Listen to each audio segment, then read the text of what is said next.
Hello and welcome to the Jumuiya Voices podcast. I am your host, Mahatma Ulimwengu, and today we have a very great show for you. I am recording here from Moshi, Kilimanjaro in Tanzania, and we want to talk about one of our neighboring countries, namely Uganda, where the head of the army, also the son of the president, Museveni, Muhoozi, has been up to some no good recently. Let's just say he's been stepping in it and he seems to do it very often. So he made some recent remarks here. Let me just share my screen quickly. He made some recent remarks regarding the situation in the Middle East between Israel and Iran and the United States, essentially saying that Uganda will step in if Israel only needs ask. Israel only need ask. Here it goes. It says from Fox News. It says Uganda military chief vows to back Israel against Iran in viral social media barrage. And I'm not sure if you guys are, obviously you whoever might be watching this podcast episode is probably familiar with our roundups. This is sort of how we just gather news throughout the days and then we compile them, send them out every day. And if you've been following us, you obviously know who Muhoozi is. But if you know who he is, you might not be following him on Twitter. And you should, just for the sheer absurd comedic value to it. This man is unhinged, and his Twitter, he always says something way out of line and walks it back, deletes tweets. But I'll show you how the internet is forever. But first, let's start with this.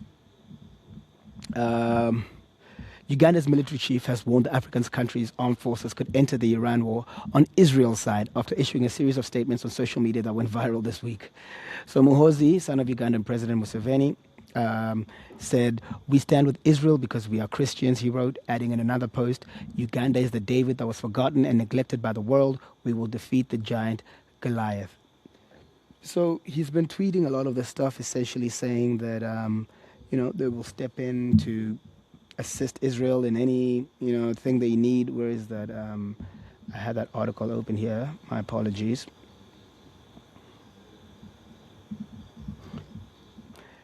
But while that loads, let's just walk you through the timeline of what's been going on in Uganda, because obviously there was the Ugandan elections on January 15th this year, and Bobby Wine, the main challenger and the former musician, has been a vocal critic and a very passionate opponent of Museveni, and we'll show you some of the most unhinged tweets that Muhoozi was tweeting on X as the elections were going on, and Bobby Wine had to go into hiding. So this is from January 20th. It says Museveni's son threatens Bobby Wine after Ugandan elections. All right. He issued a threat on Tuesday, just days after Museveni, 81, was declared winner of a seventh term as president, M7, in an election declared a sham by the opposition over claims of fraudulent votes. So in an interview with Al Jazeera, Wine claimed he has evidence of election fraud, including videos purporting to show election commission officials filling in ballot papers in favor of Museveni.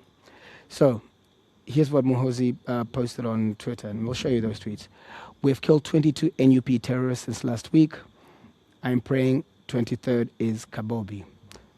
So let's go to this video, actually, by Larry Mudowo, who's been very on top of African affairs.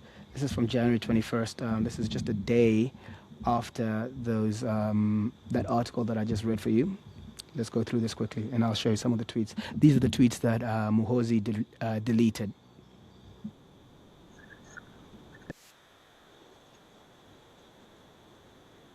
Okay, so this is the one. "We have killed 22 NUP terrorists since last week. I'm praying the 23rd is Kabobi." All right. "I want to apologize to our millions of supporters for the recent reports by Sky News. These evils were brought upon us by someone who claims to be my relative. A tragic situation if ever there was one." And the next one here, "Defeating a baboon is expected. This guy's nose is too big to be human." Mind you, this is the head of the army of Uganda. "I'm going to have fun breaking this fool to pieces." This is as the election's going on and as Bobby Wine had to go into hiding. The Ugandan army stormed his house. They took prisoner his wife. They, tortured, humiliated her.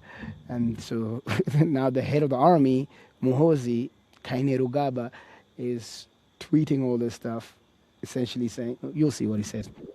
Why don't you call me my name, Larry? Responded to Larry Modo, where he said, the son of Uganda's president is tweeting about killing his father's main challenger, who is in hiding. Why don't you call me my name, Larry? How long will you kiss the Muzungu's ass in the USA pretending to represent us? I have found that some Kenyans like to talk a lot but run the fastest when Kiboko start. Almighty God has only three armies on earth: UPDF, RDF, and IDF. May God bless his armies always. Let me state this for all the world to hear. Israel is in our blood. The Jews are related to Ugandans by centuries of history.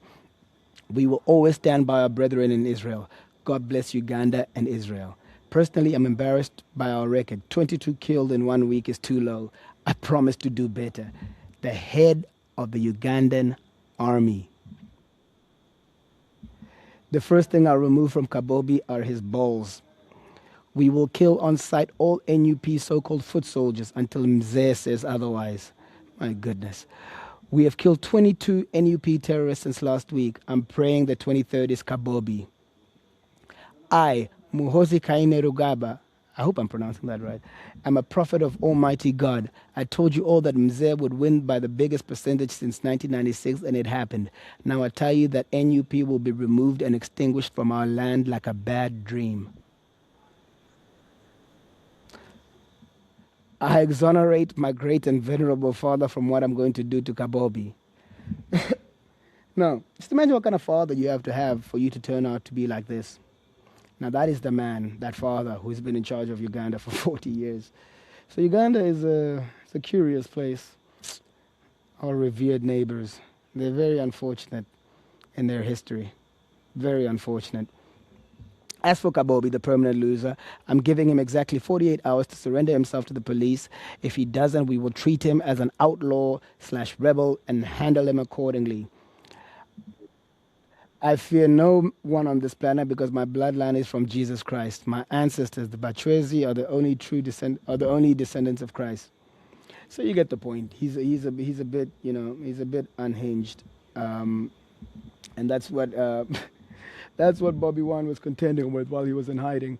And let's go over here quickly. So essentially, that man, that unhinged man who runs the Ugandan army and threatened to castrate his main political opponent. So he recently stated Uganda warns it could enter Iran conflict to defend Israel. So, the citizen, for those of you who get the roundups, as I mentioned, this is one of our critical sources.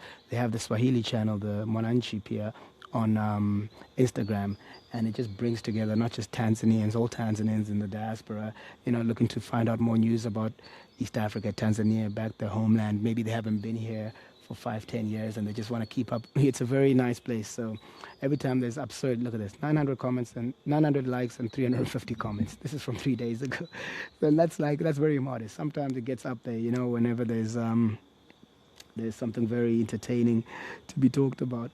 But yeah, so it's always a nice hub whenever there's bizarre stories like this. So Uganda warns it could enter Iran conflict to defend Israel, says military chief. And then I knew this comment would bang. This is my Instagram channel, if you want, my Instagram page, if you want to follow, Nani Kama Fifi. So I said, Ugandan missiles can't even reach Tanzania. And look at that. People seem to love it. And that's, Iran, please don't mind him. He's drunk. Your state itself is very poor. Who are you trying to intimidate? So using what exactly? So it's just the most obvious comments that you could possibly say at that point, and it's just all right. That was intense, huh? Does anybody else just want to take a dip in the pool? Anyway, sorry. That's the ongoings in Uganda. Just to remind you of your daily dose of awfulness. We'll try to pick it up next time with something more cheerful, but yeah, this has been Jumuiya Voices, and we'll check you guys next time. Cheers.